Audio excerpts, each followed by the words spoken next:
following on from our highly unsuccessful music video about grid girls and our time at the 24 Hours of Spa, I wanted to make a more chilled out video talking specifically about how awesome Spa is as a spectator track. And I think maybe there's lots of people that aren't actually aware of how good of a spectator track it is. Now, it probably shouldn't really be a surprise. It's in the heart of absolutely gorgeous Belgian countryside, and it also has the advantage that the track is in like a valley bowl. Well, the lower parts of the track are, the higher parts of the track are at the top of the valley. But the thing that makes it so good isn't really just about the fantastic, beautiful setting with plenty of grass to admire. It's the fact that you've got this really nice path that goes all the way around the outside and sort of the inside of the track, so you could just circumnavigate the whole circuit, which I did with Random Call Sign and Mike from Outside Xbox. It's a little bit of a strenuous walk. You do have to walk quite uphill, and I think it's about 4 miles total. But from that path or sort of single lane road, at most points you get an absolutely incredible view of the circuit, because the circuit is generally in a sort of trench, if you will, so you don't even have to look through catchment fencing. You're often just looking down at the track. But if you want that sort of traditional being right next to the track, you've also got corners where you can get up to like that as well, without the track being 250,000 miles away from you, separated by grass, gravel, concrete and God knows what, which I think is a really big problem of circuits like Silverstone, for example, where it's just so flat and just so far away from the track. It's like watching cricket or something. Spa, just literally, as a spectator, it has every kind of spectator point that you would want, and they're all really accessible. Also, for someone like me that I really don't like being in big crowds, from my perspective it feels like I'm in some kind of like weird Orwellian rally, you know. It feels like something from the 1940s. Got to be careful what words I use because we're on YouTube here, you know what they're like. So I really don't like being in big crowds with everyone cheering a single thing on. It could be a good thing they're cheering on, but it triggers alarm bells in my head. And also, I don't like being funneled in specific locations in a big crowd, because I feel like I'm in like a building that's on fire and I've been funneled through a tiny door and I'm not going to get there in time. Totally rational anxieties I have, but don't have that feeling at all at Spa.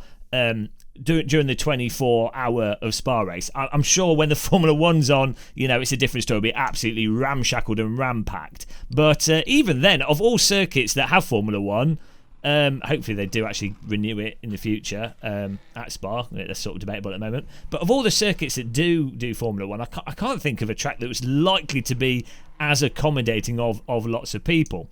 One of the other really awesome things that the track has is the fact that you've obviously got the main areas, the banks and stuff that look onto the track, and that main path, main road that spectators can walk up and down to get around the track.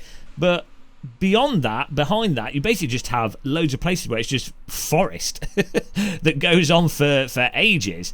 So at any point in time, if you need to get away from things, you can just go out and chill in the forest, which is really nice. And I'm sure a lot of people also use that as a bathroom facility, which really is quite convenient, though I'm sure Spa management do not encourage that at all.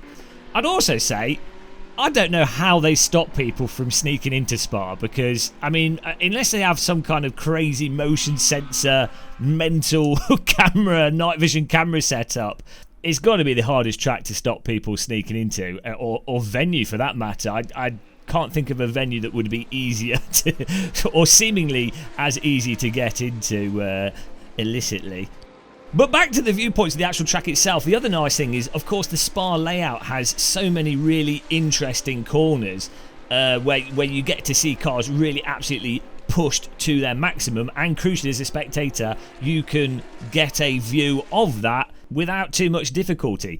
A nice thing as well is that even the main stands, or the sort of, you know, the pay-for seating main areas, so the just before Eau Rouge and the main start-finish line, are themselves also really great places to watch the race from.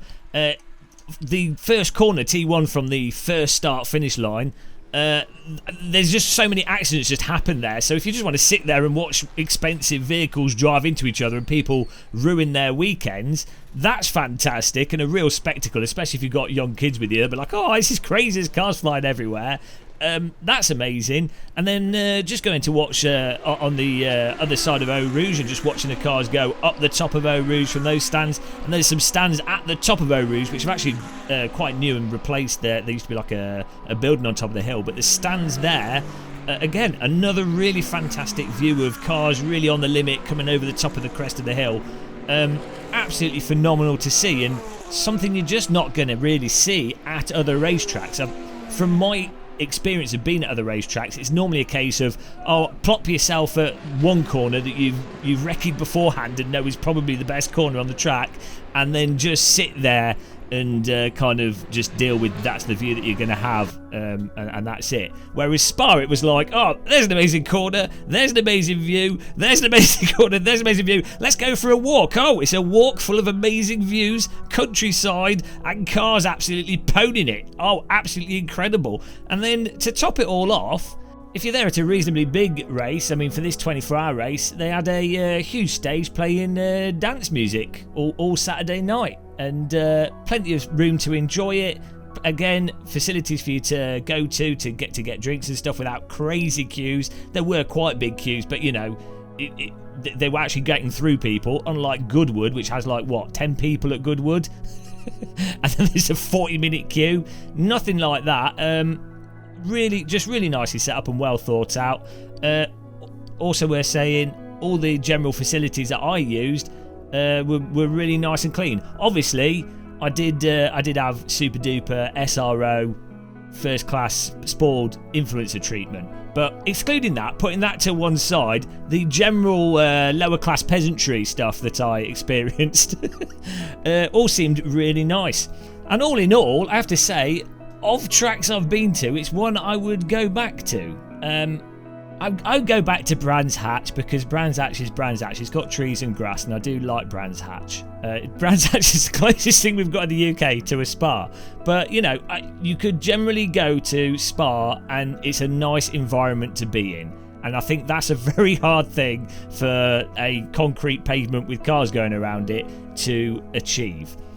Also, I would say this is one of the few racetracks where I think a non-motorsport fan or motorsport lunatic could go to for a day, or maybe for a 24-hour race, but you could go to it and you could enjoy motorsport and go away from it, but you would have a good time. You wouldn't feel like it was some kind of oppressive please kill me experience, which that's how I feel about cricket. If I go to a cricket ground, the whole thing is terrible. I don't know how people can enjoy cricket, and I can totally understand that is how motorsport can feel for a lot of people that aren't really into race cars or really into race driving. I think Spa has enough there that an average person could actually have a really great time.